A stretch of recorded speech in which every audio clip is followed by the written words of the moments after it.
திடீரென்று நடு ரோட்டில் சுருண்டு விழுந்து பார்வை மாற்றுத்திறனாளி. கண்டும் காணாமல் சென்ற வாகனங்களுக்கு இடையில் கடவுளாய் வந்து காத்த காக்கி சட்டை. இந்த சிசிடிவி காட்சி வெளியாகி மனதை கலங்க வச்சிருக்கு.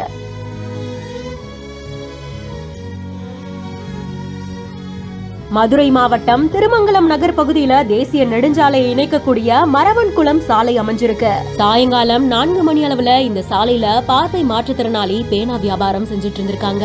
அப்போதான் சாலைக்கு நடுவுல அவங்க நின்னுட்டு இருந்த போது அவங்களுக்கு வலிப்பு நோய் ஏற்பட்டதா சொல்லப்படுது. என்ன செய்யறதுன்னு தெரியாம 3 முறை சாலையவே சுத்தி சுத்தி வந்து ஒரு கட்டத்துல சாலைக்கு நடுவுல விழுந்து துடிதுடிச்சிருக்காங்க. நல்ல வேளையா அந்த சாலையில போன பரபரப்பான வாகனங்கள் எதுவும் அவர் மேல மோதாம இருந்திருக்கு. ஆனாலும் வாகன ஓட்டிகள் அவரை கண்டுக்காமலேயே சாலையை கடந்து சென்றிருக்காங்க.